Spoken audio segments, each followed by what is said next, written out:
Salut Cécile, ça va bien? Ça va bien? Alors vous allez nous présenter, vous m'en avez parlé hier, une start-up franchement qui cartonne sur une idée finalement assez simple. Voilà, on en a déjà parlé, Laurence, rappelez-vous, il y a un peu plus d'un an. Donc le principe, c'est une entreprise de livraison qui vous propose de manger comme au resto à la maison et qui a connu, vous l'avez dit, une ascension fulgurante.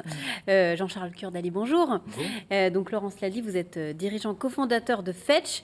Nous vous avions reçu à votre démarrage il y a un peu plus d'un an et ça a complètement décollé depuis. Comment vous expliquez ce succès?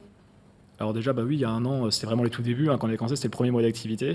Et c'est vrai qu'en 2016, donc on a pu se développer sur Nancy au point de devenir rentable en moins d'un an et d'ouvrir une deuxième ville, donc Metz, qui s'est ouvert l'été dernier. Et maintenant, on se développe au niveau national cette année, en 2017. Et maintenant, on a des ambitions nationales et européennes pour les 3-5 prochaines années. Ça veut dire qu'on vous retrouve un peu partout en France? Là, on est sur Reims maintenant. Ouais. Et on va ouvrir d'autres villes, bientôt Dijon également, et d'autres villes qui vont suivre après, qu'on n'a pas encore annoncé. Mais c'est des villes, du coup, ce qu'il faut savoir, c'est qu'on cible que des villes entre 100 et 200 000 habitants. On est des spécialistes, donc des villes qu'on appelle intermédiaires, des villes comme Nancy, au final, qu'on connaît très bien. Et donc, on s'est vraiment spécialisé sur ce créneau-là. Il y a peut-être moins de concurrence aussi. Moins de concurrence, et puis un savoir-faire différent aussi d'une capitale. Ça se fait pas pareil que Paris, avec des zones, avec plein d'arrondissements. Nous, on est vraiment spécialisé d'un point de vue marketing, opérationnel, commercial, etc., sur des villes de cette taille-là. Alors, vous proposez aussi, c'est peut-être ce qui plaît, autre chose que les traditionnels pizza sushi. C'est ce qui fait un peu votre succès quand même, non? C'est ça, il n'y a pas que il y a du kebab aussi, il y a du burger, mais il y a également... oui, parce que c'est des plats de resto et des sandwicheries. Il y a des restaurants qualité, traditionnels. Ouais. À Nancy, par exemple, on vient de signer le Capu, par exemple, qui est bien réputé, les Frères Marchands, ce genre de restaurant. Et après, il y a d'autres restaurants, des très bons burgers, ce qu'on appelle les fast-good, donc des restaurants rapides mais de qualité. Et c'est ces restos-là qui plaisent le plus aux clients aujourd'hui dans toutes les villes dans lesquelles on est implanté. L'idée, c'est de se faire quand même livrer des plats comme des plats de resto à la maison, c'est ça? C'est ça, donc on commande sur notre site directement, donc les restos ils sont référencés sur notre site internet.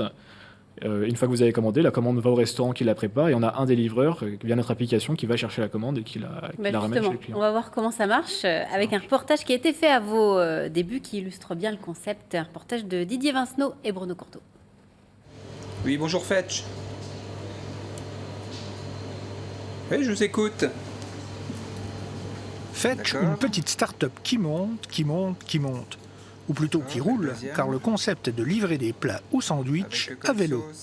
Une idée qui a tout de suite séduit le pittoresque Gaston le bûcheron. D'accord, pour quelle heure? Ok. Tout de suite. Les jeunes de 20-25 ans, ils apportent du nouveau, ce qui permet d'avoir de nouvelles idées et éventuellement de se développer. Je réfléchissais déjà depuis quelques temps à faire de la livraison, chose qui n'est pas facile à mettre en place, et donc ces messieurs sont venus me démarcher en proposant leur système de livraison. Donc ce qui permet justement, je pense, d'apporter une nouvelle clientèle. Bonjour.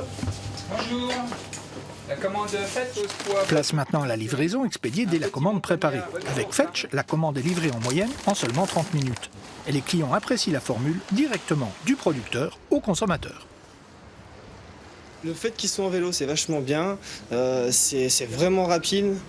Là, en 10 minutes, on est livré au magasin, donc c'est vraiment pratique. Moi, je ferme jamais entre midi et 2, donc c'est le seul moyen pour manger, quoi. Fetch, c'est l'idée de base de 5 copains de lycée particulièrement talentueux et très inventifs. On n'a pas encore goûté, mais ça va le faire. On a eu un constat sur Nancy d'un choix et d'une offre très limitée dans la restauration à domicile. Et on était une bande d'amis qui voulions monter une affaire et on s'est penché sur cette idée-là afin d'y travailler. On a des formations totalement différentes. D'ailleurs, dans l'équipe, on est 5 personnes et chacun vient d'un milieu bien spécifique. On s'est penché sur ce milieu-là de la restauration car on aime les bonnes choses et simplement bien manger. Des clients satisfaits et des livreurs particulièrement heureux de préserver la planète tout en se faisant un peu d'argent. Tous les livreurs de Fetch, on est des gros passionnés de vélo. Du coup, le côté écologique aussi du processus. Pour l'instant, je dirais plus que c'est un complément de revenus. Ce qui est pratique, c'est qu'on est tous quasiment étudiants. Du coup, quand on sort des cours, ça permet d'aller gagner un petit peu de sous, d'arrondir les fins de mois. La start-up commence à rencontrer un certain succès avec un projet de nouveaux restaurants partenaires et le développement du concept dans d'autres villes. Alors, on va donner 2-3 chiffres, justement. Donc, actuellement, vous travaillez avec une centaine de restaurants. Vous avez entre 120 et 150 livreurs. Vous avez enregistré plus de 50% de chiffre d'affaires fin 2016, livré plus de 50 000 plats entre Nancy et Metz. Aujourd'hui, vous êtes leader de ce marché sur Nancy, mais vos ambitions, elles sont bien au-delà. L'idée, c'est d'être quoi? Leader, même en France, voire On est leader à Metz déjà également. Et l'ambition, c'est d'être les leaders sur toutes les villes intermédiaires françaises, européennes, comme je disais, sous 3 à 5 ans. Et c'est bien parti. C'est bien parti. Alors, un mot sur les livreurs, on l'a vu, qui ont un statut particulier, un statut d'auto-entrepreneur, et ils sont donc payés à la livraison. Donc, comme l'a expliqué le livreur dans leur reportage, ça peut être qu'un complément de revenu, mais ça n'empêche pas d'avoir des candidats et beaucoup de turnover. Il y a énormément de candidatures. Sur Nancy, je pense qu'on a largement dépassé les 700-800 candidatures depuis 1 an et demi. Ce statut permet aujourd'hui aux livreurs d'avoir une flexibilité assez forte en termes d'horaire. C'est pour ça qu'on prend principalement des étudiants et des jeunes. Et avec ça, ça leur permet, c'est quelque chose qu'on vend vraiment, c'est un complément de revenu, c'est pas un métier. Il ne faut pas qu'ils dépendent de Fetch, mais ils sont très contents, ça leur fait faire le sport et en même temps gagner un petit peu d'argent à côté et de gagner plusieurs centaines d'euros par mois au final en étant bien payé à l'heure. Tout en ayant cette flexibilité qu'un étudiant recherche quand il cherche du travail. On a... Mais Il faut pourquoi être à vélo sportif, quand même. Oui. Voilà, parce Pourquoi à que vélo? C'est écolo, Laurent. c'est écolo, d'accord, mais il faut avoir des sacrés coûte mollets moins pour cher bosser aussi, pour non, peut-être. vous. Alors c'est pas une question de prix, c'est surtout une question de vision, de culture. Nous, la livraison en scooter, alors dans mon cas personnel, avant de démarrer Fetch, alors j'étais pas non plus un grand spécialiste de la livraison, mais ça me plaisait pas trop les scooters, ce genre l'image du scooter. Et c'est vrai qu'on a une image qui est beaucoup plus sympa en faisant à vélo, et ça peut compter aussi dans le choix du client, passer par nous, un service qui existait déjà, des pizzerias, ce genre de choses. Et après, les livreurs, c'est le côté, c'est plus sympa pour un livreur, notamment en hiver, de faire du vélo qu'être sur un scooter. Et au final, on n'est pas actif sur le scooter. Et on a beaucoup plus froid pour avoir des livreurs qui ont fait les deux. Quand même être sportif. Il faut être sportif, voilà. Alors, c'est également très intéressant pour les restos qui n'ont pas à investir dans un service de livraison. C'est ça. Les restaurateurs, du coup, ils sous-traitent via nous leur livraison. Et le gros avantage qu'ils ont, au-delà de sous-traiter, c'est aussi une flexibilité en termes de volume. Un restaurateur qui a 1 ou 2 livreurs ne peut pas gérer des dizaines de commandes en simultané dans son restaurant, ce qui n'est pas le cas avec Fetch. S'il y a 15 commandes à envoyer, hypothétiquement, ce qui n'est pas impossible, dans un laps de temps de 20-30 minutes dans un restaurant, on les gère sans problème. Alors qu'un restaurateur ne pourrait pas le faire, ça. Hormis d'avoir une flotte conséquente de livreurs lui-même.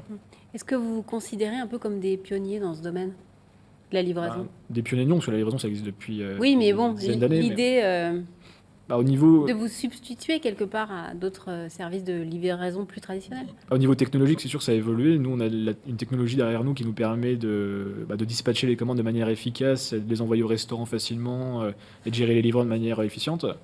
Ensuite, on n'est pas les seuls sur le marché. Nous, notre grosse force, c'est d'être spécialiste sur ces villes et de les comprendre sur tous les aspects. Ces villes de taille entre 100 et 200 000 habitants.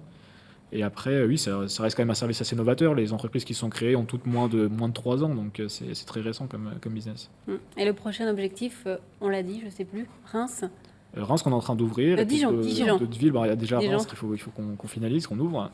Et ensuite, c'est dupliquer ce modèle dans d'autres villes françaises qui est similaire, donc des villes assez étudiantes, entre 100 et 200 000 habitants.